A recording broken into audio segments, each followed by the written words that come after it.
ការអនុញ្ញាតគ្រប់នឹងជំរាបសួរប្រិយមិត្តទូរទស្សន៍សនិកជនទាំងអស់ជាទីគោរពរាប់អានបាត់ថ្ងៃនេះ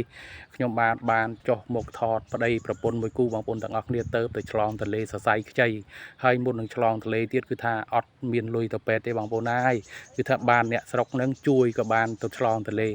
ហើយបើនិយាយអំពីផ្ទះសម្បែងរបស់ពួកគេបងប្អូនមើលចុះពិតជាកំសត់ទូរគតរខេរខៈណាបងប្អូនហើយខ្ញុំបន្ទាប់ពីបានមកជួបមកដល់ឃើញជីវិតជាក់ស្ដែងនៃក្រុមគ្រួសាររបស់គេនេះ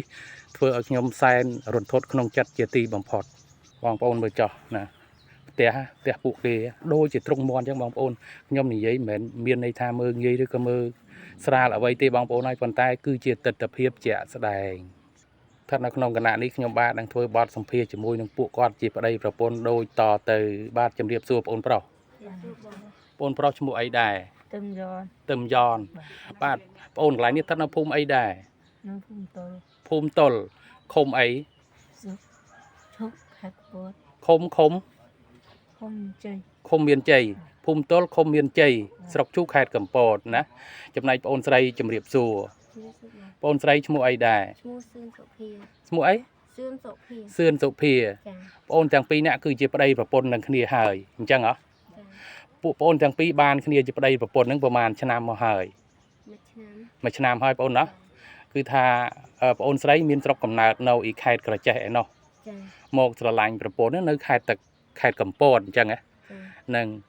បាទបងប្អូនឥឡូវឮថាទៅនឹងឆ្លងទន្លេបានកូនខ្ចីមួយអញ្ចឹងអូនណាឆ្លងទន្លេបានប្រហែលថ្ងៃហើយអូនទៅបាន 4-5 ថ្ងៃអូនរៀបរាប់ដំណើរក្បូនជីវិតដែលប្អូនពោះគ្រប់ខែហើយឮថាកំសត់ទូរគតណាស់មុនពេលដែលទៅឆ្លងទន្លេឲ្យអត់លុយអត់កាក់អូនរៀបរាប់ឡើងនឹងតិចមើលតែហ្នឹងខ្ញុំអត់មានលុយទៅទេព្រោះខ្ញុំវាអត់សូវមានការងារធ្វើហងដល់ពេលអញ្ចឹងខ្ញុំទៅនឹងទៅបថយទេទៅបថយមិនបងថាបើគេយកលុយច្រើនវាជាពាក់គេសិនតើណានឹងទៅឆ្លងទន្លេហ៎ចាហ្នឹងឲ្យរៀបរាប់ទៀតមើលហើយដល់ពេលទៅយើងអាហារបថយពេកដល់អញ្ចឹងអត់ហ៊ានមិនអូនអត់ហ៊ានប្រថុយឬក៏ហ៊ានប្រថុយបាទបងប្អូនស្ដាប់សម្ដីរបស់បងស្រីនិយាយបន្តដូចតទៅបាទបងនិយាយអំពីរឿងបងឈឺពោះនឹងបន្តទៀតមើលពេលខ្ញុំឈឺពោះហើយខ្ញុំទៅពេទ្យហ្នឹងខ្ញុំហ៊ានទៅពេទ្យធំទេព្រោះខ្ញុំខ្លាចឲ្យលុយច្រើនខ្ញុំមានលុយហងដល់ពេលទៅខ្ញុំទៅមណ្ឌលកាត់រហួយដល់ពេលកាត់រហួយទៅខ្ញុំទៅឈូកពេលទៅឈូកគេកើតតែវាពិបាកកើតពេកហើយបន្តតាណាទៀតនៅឈូកតែពេលគេបូមកូនគេបូមនឹងឈូកហ៎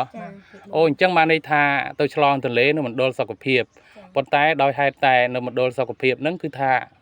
ឆ្លងទន្លេអត់រួចកើតអត់រួចកូនធំពេកអញ្ចឹងហ៎ក៏បន្តទៅមន្ទីរពេទ្យបង្អែកស្រុកអញ្ចឹងហ៎ទៅដល់មន្ទីរពេទ្យបង្អែកស្រុកបានទៅលោកគ្រូពេទ្យហ្នឹងបូមយកកូននឹងបានអញ្ចឹងហ៎បាទបងប្អូនហើយដល់ហើយមិនទៀតអូននិយាយរៀបរាប់ដំណើររឿងតិចទៀតមើលបងហើយខ្ញុំនៅបានមួយថ្ងៃខ្ញុំអត់ទៅមានលុយហើយខ្ញុំចង់សុំគ្រូពេទ្យចេញមកដែរហ្នឹងតែគាត់អត់ទៅចេញគាត់ប្រាប់ថានៅមើលសុខភាពសិនដល់ហើយមិនទៀតអូនហើយខ្ញុំតែឲ្យប្តីខ្ញុំដល់ធ្វើការជួយបានលុយគ្រាន់នៅទិញបាយទិញអីហូបហ្នឹងបាទជំរាបសួរបងប្រុសបាទបងប្រុសឈ្មោះអីមិញទឹមយ៉នបងគឺជាប្តីហើយណាបងនេះរៀបរាប់ដំណើរក្បូនជីវិតនៃរឿងប្តីប្រពន្ធរបស់បងទាំងពីរមើលមិនវិញអូនហ្នឹងអ្នកឆ្លងលោកពូមិនទៅទេអូបាទបងប្អូនទាំងអស់គ្នាបានថាបងប្រុសគឺឆ្លងហ៎បងប្អូនស្ដាប់អត់សូវឮទេនិយាយដល់ខ្លាំងមកស្ដាប់ឮអញ្ចឹងខ្ញុំសួរគាត់ប៉ុណ្ណាគាត់អត់ចេះឆ្លើយទេ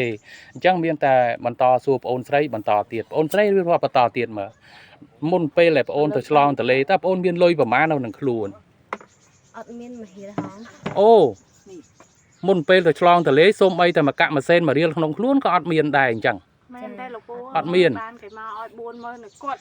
ហើយដល់ទៅពេលបងអូនត្រូវទៅនេះតើអូនបានលុយមកពីណាទៅពេទ្យហ្នឹងបានគេឲ្យហ៎អ្នកស្រុកអ្នកភូមិរៃលុយគ្នាយកទៅឲ្យហ៎យកឲ្យដល់មណ្ឌលសុខភាពក៏បានទៅឆ្លងទន្លេនៅមន្ទីរពេទ្យទៅអញ្ចឹងហ៎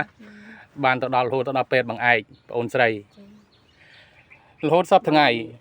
បងអូនស្រីឆ្លងទន្លេបានប្រហែលថ្ងៃហើយ ឆ្លងបាន4 5ថ្ងៃហើយ បាន5ថ្ងៃហើយបាទបងប្អូនទាំងអស់គ្នាគឺថាបាន5ថ្ងៃហើយកូននេះស្រីឯប្រុសអូន ស្រី ស្រីហើយកូននេះឥឡូវនេះគឺថាឆ្លងទន្លេបាន5ថ្ងៃហើយបងអូនមានទឹកដោះឲ្យកូនបៅដែរអត់ទេ មាន មានដែរណាចាញ់ពីធម្មតាណា ចា បាទបងអូនប្រុសបងអូនស្រីទាំងពីរតើនៅគណៈដែលខ្ញុំបាទចុះសម្ភារនេះតើបងអូនមានអំពាវនាវទៅរកអង្គការឬក៏សាប្រជនអីក្រែងលោពួកគាត់មើលឃើញនៅទស្សនវិជ្ជាជាក់ស្ដែងរបស់បងអូនទាំងពីរហើយគាត់មានបំណងចង់ជួយទេ ខ្ញុំសូមសូមឲ្យសាប្រជនហើយនឹង អង្គការផ្សេងផ្សេង អង្គការផ្សេង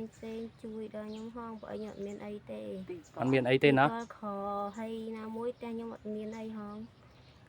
អត់មានដីអត់មានផ្ទះអីនឹងគេល្អដូចគេផងហ្នឹង ផ្ទះនេះបើតាមមើលដូចជាទ្រង់មន់ឬក៏យ៉ាងម៉េចអូន ទ្រង់មន់ ទ្រង់មន់ណា ចា បាទបងប្អូនជាពិសេសជាពិសេសអង្គការឬក៏សាប្រជនផ្សេងផ្សេងបងប្អូនមើលចោះពិតជាគួរឲ្យអាណិតគួរឲ្យសង្វេគណាបងប្អូនហើយប្តីប្រពន្ធមួយគូនេះគឺថាសាងស្នេហ៍ឬក៏រស់នៅជាមួយគ្នាក្នុងទ្រង់មន់ណាបងប្អូនទាំងអស់គ្នា មន់តែលោកពូមិនមែន ឆ្លៀតឱកាសពេលនេះដែរខ្ញុំក៏សង្ឃឹមញញឹមទុកថាបងប្អូនបន្ទាប់ពីបានទស្សនានៅក្នុងคลิปនេះវីដេអូនេះប្រកាសជាជួយចែករំលែកឲ្យបានទៅដល់ដៃអង្គការឬក៏សប្បុរសជនផ្សេងក្រែងលោពួកគេនឹងអាចជួយពួកគាត់បានខ្លះ